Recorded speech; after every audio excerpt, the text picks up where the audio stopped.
Hey, this is Matt Pridgeon, and I'm a man on a mission. This is Matt Pridgeon. A man on a mission. A man on a mission. So I'm a stay-at-home dad with 4 kids, and today is a very special day for me, May 29th.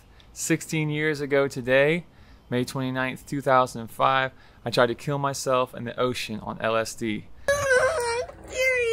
I was an atheist, drug addict. I was a hopeless case.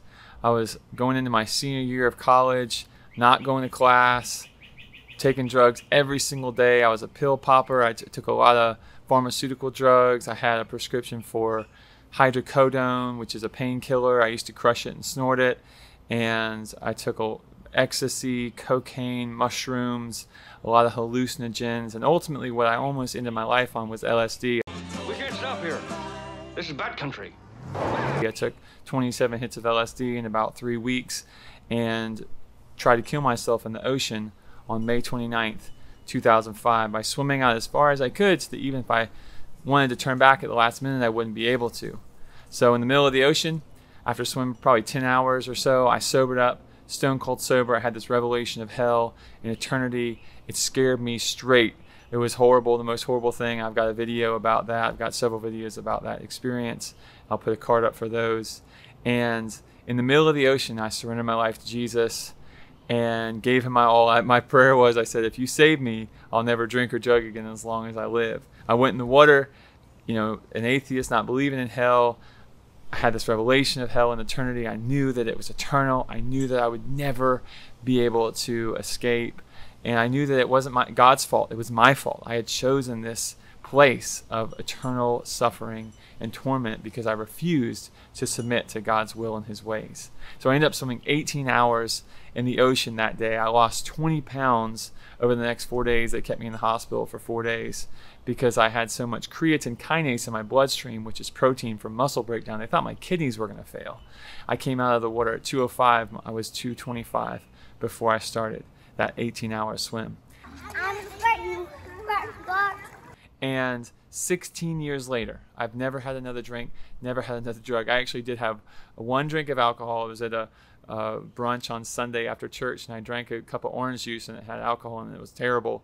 And I didn't know people drank alcohol on Sundays after church, but apparently I'm in a bubble because I don't think about drugs and alcohol. It's such a great thing to be free from that stuff. My wife will be at a party with me, and people will start acting weird a few hours in, and she's like, yeah, people are getting drunk, and I just forget that other people are drinking alcohol. I'm drinking water. That's pretty much all I drink, at parties like that. I usually take a water bottle. And I've been set free. And what the Man on a Mission is all about is I'm a stay-at-home dad with 4 kids. So my mission in life is to share the gospel with my children, to love my wife, to love my neighbors, to love my community.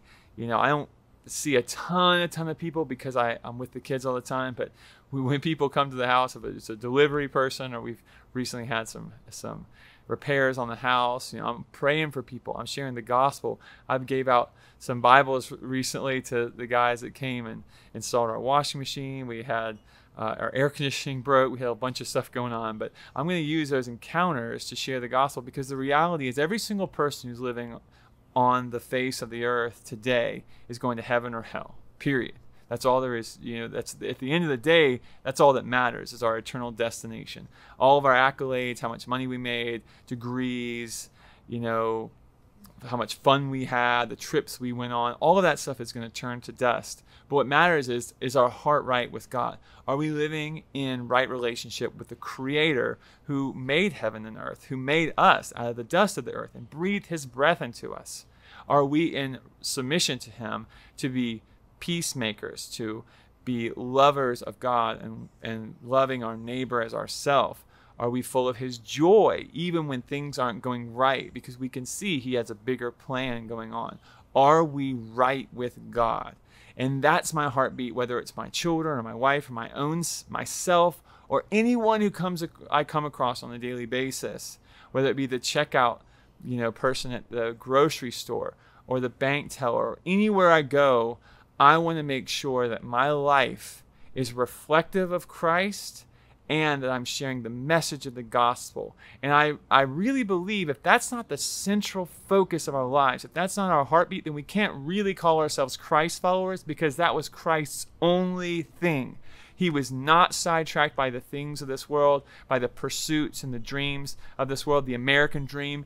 That was not part of his life. He was here on this earth to pour out love on the people around us. That's the litmus test. You can be working in any profession, in any realm, business, government, education, arts and entertainment, whether it's retail or service industry. It does not matter, because, is your life all about sharing the gospel? And if not, I really don't believe, that we can be Christians. And this is where the Reformation comes in. The Reformation of the church is living to the highest calling, living to the standard of God, of loving him with all of our heart, mind, soul, and strength, loving our neighbor as ourselves. Yes, we have to work. Yes, we have to day in and day out.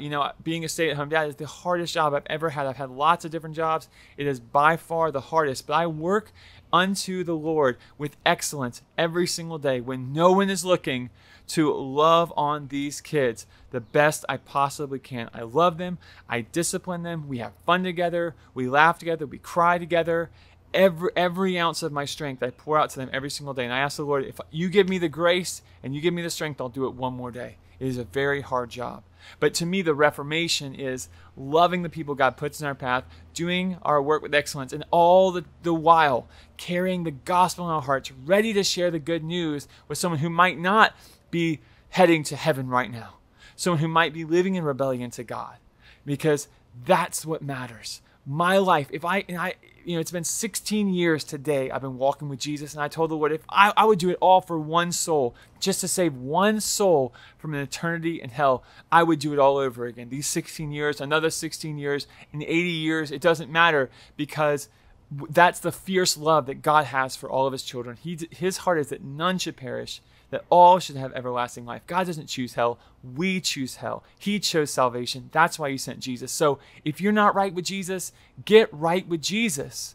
All it takes is one breath. Just pray, repent, turn back to him, surrender your life to him. This isn't a one-time thing. This is an everyday thing. It's an every minute thing. Are we going to walk with God? Are we going to pursue him with all of our heart? Are we going to love the people he puts in our path? That's the metric of heaven, is love. So thank you for watching. I hope you have a blessed day. Please like and subscribe. Peace.